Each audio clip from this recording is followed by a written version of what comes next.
Hello again, friends. It's your boy, Raj Chicken Nuggies. As I mentioned in my last video, I bring you another entry in the GTFO Beginner Guide series. This time, we're going to go over a topic that I briefly covered in my previous video, but I feel ties directly into survivability and damage mitigation: movement.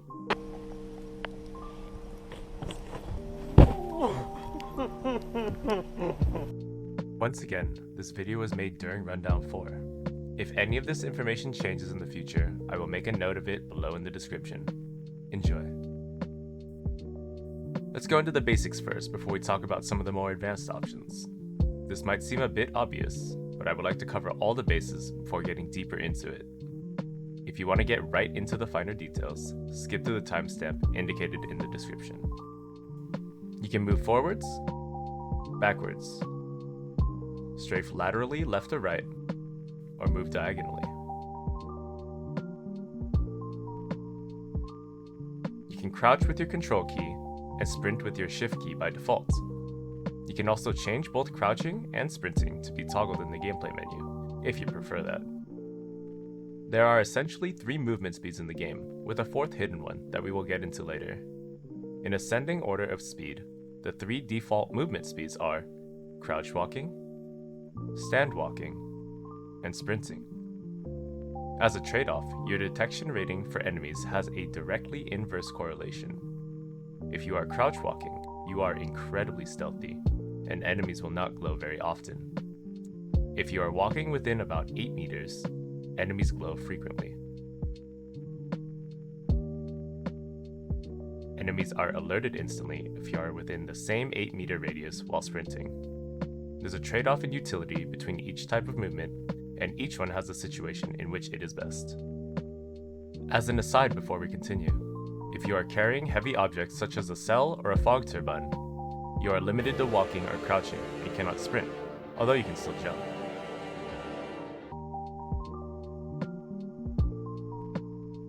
So how do you get to Shmoove in? Oh, the multi-shine? Oh my, hacks, hacks, please! Stop! Hacks! Oh my god. Where did the stock go? To sum things up, the fastest way to get from point A to B is sprinting forward while occasionally sliding. Why is that? One interesting thing to note, especially if you played a lot of Source engine games in the past, is that sprinting diagonally actually slows you down by a significant amount. If you're not sprinting forward, you will not gain as much distance, and the sleepers will catch up to you much faster otherwise.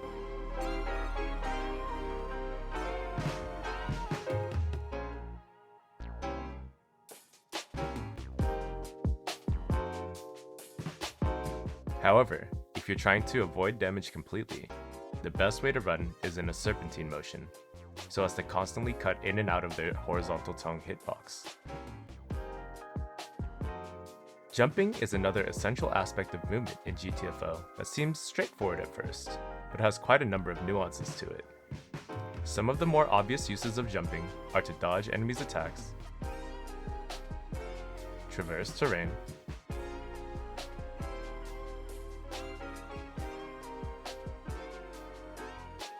and take shortcuts that you wouldn't normally be able to. One less obvious detail about jumping in this game is that the length of time that you press your jump key determines the height of your jump.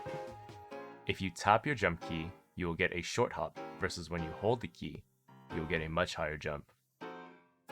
Another subtlety about jumping is that it currently doesn't have the characteristics of running applied to it.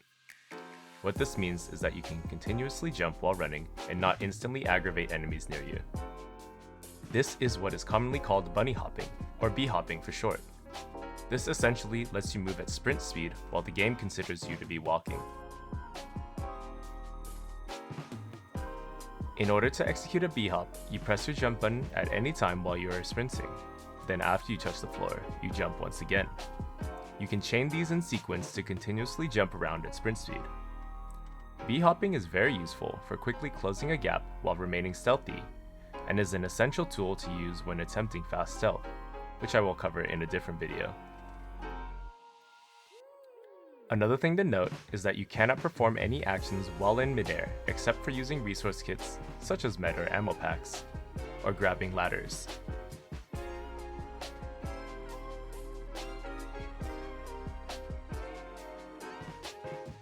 This includes shooting or hammering while jumping. Keep this in mind while in combat, as you can keep your current hammer charge while jumping, but cannot start a new hammer charge in mid-air. So what's the deal with sliding? As I mentioned in my first video, sliding is executed by crouching after reaching full running velocity. One thing that you might not know is that the start of a slide actually gives you a slight speed boost. You can cancel the ending portion of a slide by uncrouching in order to keep the boost of speed from the slide without having to deal with the deceleration from the full slide animation. Over a long distance, the small increases of speed will add up to give you significantly more distance on sleepers compared to normal sprinting. This is why, as a general rule of thumb, I try to slide whenever I can if I'm moving around the map, as each bit of distance that I can gain on sleepers allows me to delay putting myself into dangerous situations or risk taking damage.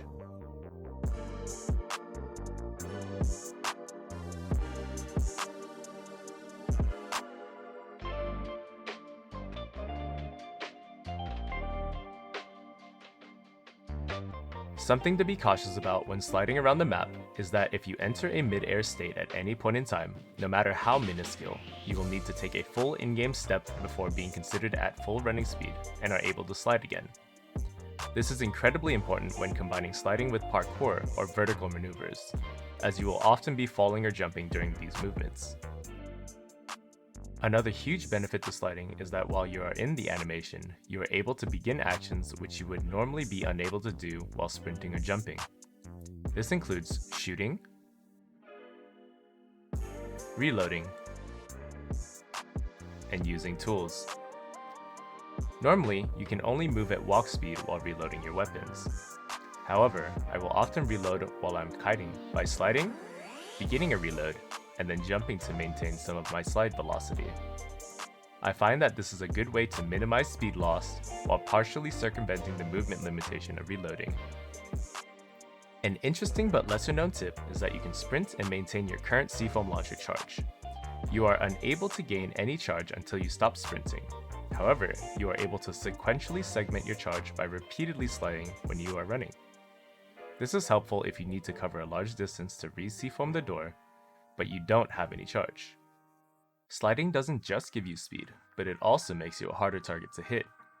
As mentioned in my previous video, sliding is an extension of crouching, which shifts your hitbox lower to the ground. While somewhat less useful for strikers, which target your body hitbox, it is incredibly consistent for dodging shooter bolts, both with and without slide velocity. Dodging is a mechanic that I feel is not necessarily commonly known, nor used for that matter. You can execute a dodge by strafing left, right, backwards, or diagonally backwards in either direction and tapping your sprint key. It's useful for getting out of range of tongues or dodging shooter strikes if timed correctly. But since the distance it covers is not necessarily that far, you need to be relatively precise with your timing and spacing. There are no invincibility frames during the dodge, so for sleeper tongues, I would consider it more of a spacing tool than an on-reaction dodge, contrary to the name. There is also a relatively short cooldown of about 2 seconds before you can dodge again, which further emphasizes the importance of using it precisely. One of the more common ways that I use dodging is by running into a giant or hybrid's melee attack range to trigger their swing animation, then quickly dodging backwards out of their range to prevent damage. This locks them into a long melee attack in which they are unable to do anything else, which makes solo hammering these types of enemies without taking damage possible.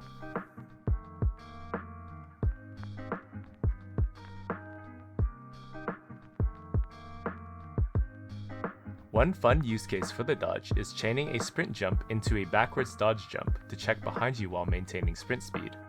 If you jump with the correct timing after dodging, you will cancel the recovery slowdown and maintain sprint speed for your entire jump. I will often do this when retreating from or hammer clearing large groups of enemies.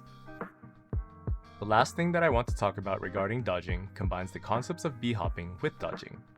One limitation of b-hopping is that you must reach full running speed first before you are able to b-hop at full speed. Theoretically, you can jump to make yourself airborne first, then enter a b-hop, but it's significantly slower and you risk not clearing enemies' detection range before they are alerted. Dodging places you at full sprint velocity without retaining the instant aggro characteristics of sprinting. What this means in other terms is that you can use dodge jump to quickly achieve sprint speed and initiate a B-hop in close proximity to enemies without alerting them. Let's talk a bit about pathing. Pathing is a catch-all phrase that I use to refer to using your movement options to navigate the map or obstacles around the map to gain distance, so that you can help your team or minimize damage done to you. Effective pathing saves time and can get you out of sticky situations. Here's an example of different types of pathing you could take when kiting. If I were to jump off this platform normally, I would take fall damage, but because I am able to land on obstacles, I can simultaneously force the sleepers to double back and gain distance if they're chasing me while avoiding damage. Conversely, you can scale obstacles to take a route sleepers are unable to follow and gain distance that way. A seemingly obvious point, but one that I feel needs to be addressed, is when you take a vertical fall as a shortcut. There are some places where running off will not give you fall damage, but jumping off will. If possible, try not to jump off of obstacles and minimize the vertical distance that you fall. If you're near a ladder, you can also grab the ladder partway down and jump off in order to avoid fall damage while still moving quickly. Map knowledge is key when knowing where these shortcuts are, where dangerous chokes are, and either avoiding or getting through these danger zones quickly so that you can minimize damage or downs. I hope that you all gained a bit more knowledge about your movement options in GTFO from this guide, and that you can apply something you learned to improve your skills in-game. If you have any questions regarding the concepts we covered in this video, or feel I didn't clarify things enough, please don't hesitate to leave questions in the comments below. If you like this video and want to catch me making low IQ plays in the game live, head over to twitch.tv/rawchickennuggies. I'm always happy to have people to talk to about the game, whether you're new or returning. Peace.